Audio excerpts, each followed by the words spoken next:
Are you justifying vile abuse of slaves? Yeah. I'd say absolutely not. That was a sin. God hates it. Yeah. He's going to judge it at the last day. Yeah. Are you defending race-based chattel slavery? No, absolutely not. So one of the things I would do is I would distinguish the kind of slavery you have in the Old Testament, where it's all under the law of God. I would say it amounted to glorified indentured servanthood. It's unbelievable. Just when you think the Christians are finally being honest about this, they still can't go all the way. What the Mosaic law essentially implies is a glorified indentured servitude. Wrong. Let me make this easy for us. I don't typically do this, but I just want it to be crystal clear. I am opening up my physical Bible. We are going to Leviticus 25:44. As for your male and female slaves, whom you may have, you may buy male and female slaves from among the nations that are around you. You may also buy from the strangers who sojourn with you and their clans that are with you, who have been born in your land, and they may be your property. You may bequeath them to your sons after you to inherit as possession forever. You may make slaves of them, but over your brothers, the people of Israel, you shall not rule one over another ruthlessly. Now, if you go before this, you do get the indentured servitude. But again, that is the law just for Israel to Israel. Then again, even a distinction at the end of 46 there, that you must not rule over the Israelite slave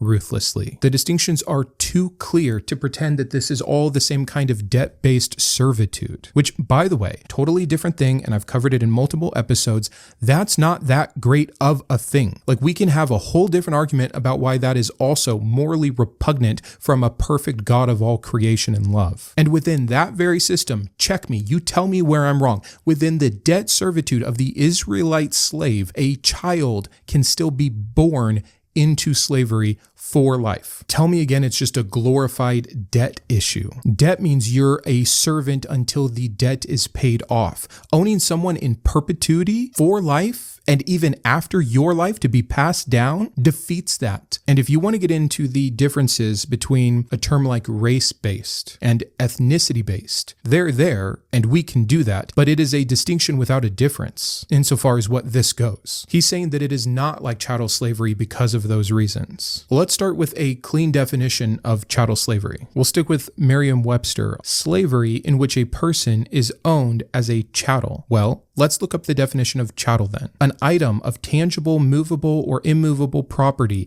except real estate and things such as buildings connected with real property.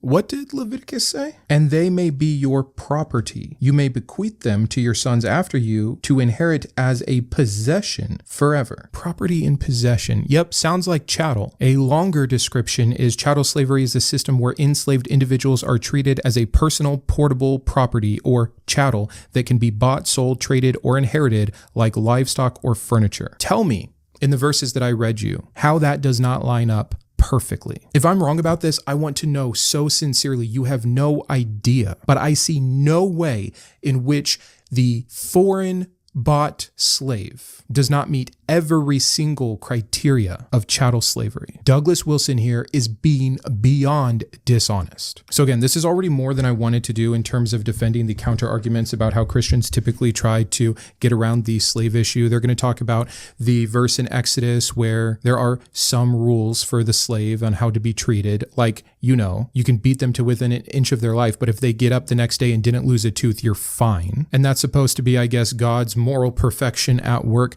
Come on, do better. Demand more from your God. How little you must actually think of him to call him good and read that book. Oh, and also they will talk about the kidnapping laws.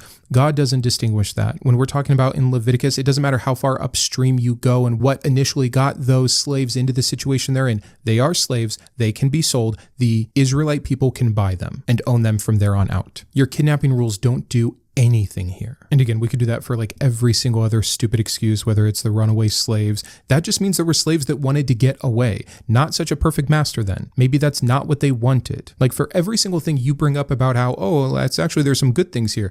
Disgusting. So to end, let us be crystal clear here. Leviticus 25, 44 through 46 is not Moses making a cultural concession. It isn't Paul adapting to Rome. It is Yahweh himself telling his people that they may buy and own human beings. And now, in 2025, we have Christian voices like Joshua Hames and Douglas Wilson proudly defending that command, even if they try to twist it into not being as grotesque. And furthermore, something that every single Christian should be able to defend. This is why I have said for years, as long as these verses, the one that I've covered a lot today, and the other hundreds to thousands of immoral and harmful verses from this Bible remain in this Bible, in the Christian canon, they will never escape them. We as a society will never truly be free from them. They can soften or try to contextualize or rename, but the foundation still sanctions ownership of humans by humans. So the question is not,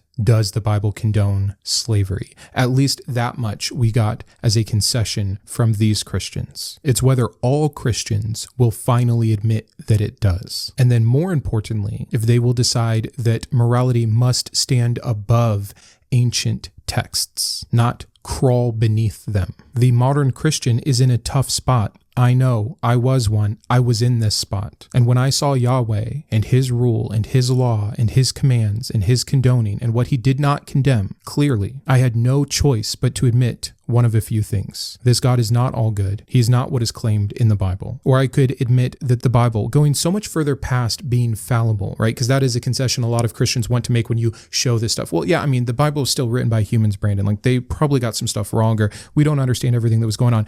No, you don't get to do that. This is crystal clear. If you believe anything from the Bible about who God is, what his nature is, what he believes is right and wrong, even who Jesus is, even the fact that Jesus upheld the Torah. If you're reading the Gospels to talk about your personal relationship with Jesus, and then you want to deny that he upheld this very law, that he himself never condemned the act of slavery when he had abundant opportunity to do so, then you do not get to give those excuses. This isn't about, oh, is there a copyist error sometimes, or oh, that book is actually allegory. No, here it is simple. And so you have to make a choice like I had to make a choice, and I could not choose to just turn a blind eye or start embracing the act of slavery just to be morally consistent. What will you do? What more evidence do you need? How many more excuses will you fall for? You want to believe in a God? Great. You want to believe in a creator? Great. You're convinced for all these other reasons. Why do you think it's Yahweh? And if you think it's Yahweh, why do you think that he is good? You are essentially in a position where if you want to defend God, you have to defend slavery. And I am terrified about that precipice, because I think as this gets pushed more and more, as this ultimatum that has always been there gets more exposed, and you do have to choose a side, how many will fall on this Christian nationalist side?